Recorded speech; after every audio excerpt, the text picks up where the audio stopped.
বিশ্বের মধ্যে ভারতের শ্রেষ্ঠ গণতন্ত্র বলে বলা হয়। তো আমি বহু বছর ধরে গবেষণা করে আসছি কেন ভারতে বিশ্বের শ্রেষ্ঠ গণতন্ত্র বলা হয়।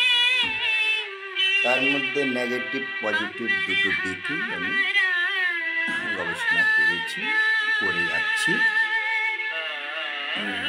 তবে গবেষণা আমার সমাপ্তি।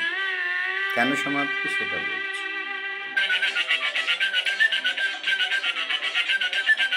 ভারতের সংবিধান প্রণেতা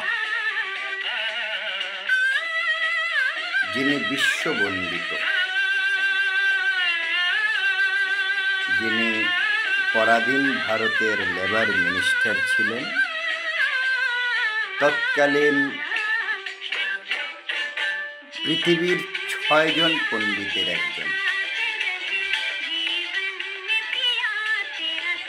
আইনের যত প্রকার ডিগ্রি আছে, আইনের সমস্ত ডিগ্রি প্রাপ্ত, বিদেশের কলম্বিয়া বিশ্ববিদ্যালয় থেকে শুরু করে,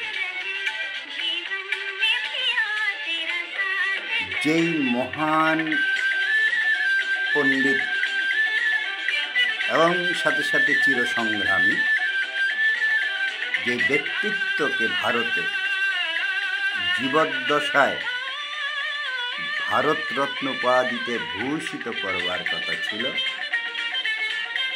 তিনি সেই ভারতরত্ন পাচ্ছেন কবে? মৃত্যুর 30 বছর পর। যাহাকে যেই মহান ব্যক্তিত্ব বিশ্ববন্দিত, যার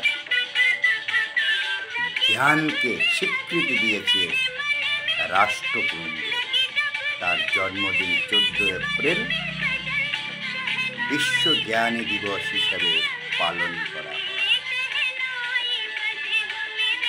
যাই হোক, দীর্ঘ বক্তব্য রাখতে চাইছি না, সংক্ষেপে শেষ করি। তো এই মহান ব্যক্তিত্ব, আমি একজন মহান ব্যক্তির বক্তব্য শুনেছি।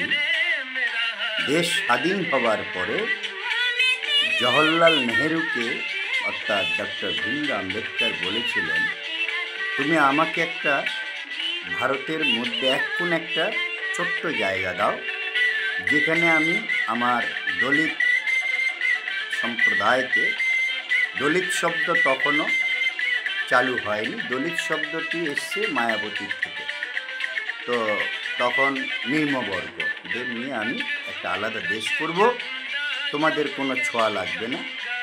কিন্তু জওহরলাল নেহেরু ছিল একজন পণ্ডিত, ধুরন্ধর রাজনীতি ব্যক্তিত্ব, তবে দুর্নীতিপরায়ণ নয়, কিন্তু তিনি প্রধানমন্ত্রিত্বের দাবিদার, যার জন্য দেশটাকে ভাগ করতে তার কোনো অসুবিধা হয়নি। প্রধানমন্ত্রী দল এক দেশের হবে জিন্না, আরেক দেশের হবে তিনি। আর যিনি প্রথম দাবিদার হতেন, তাহাকে তার আগেই এই হলো রাজনীতি। যাই হোক, আরএসএস থেকে উঠে এসেছিলেন অটল বিহারী বাজপেয়ী, অত্যন্ত প্রণম্য মানুষটি আমার কাছে। আমি তাকে ভারতের শ্রেষ্ঠ প্রধানমন্ত্রী হিসাবে অভিহিত করি,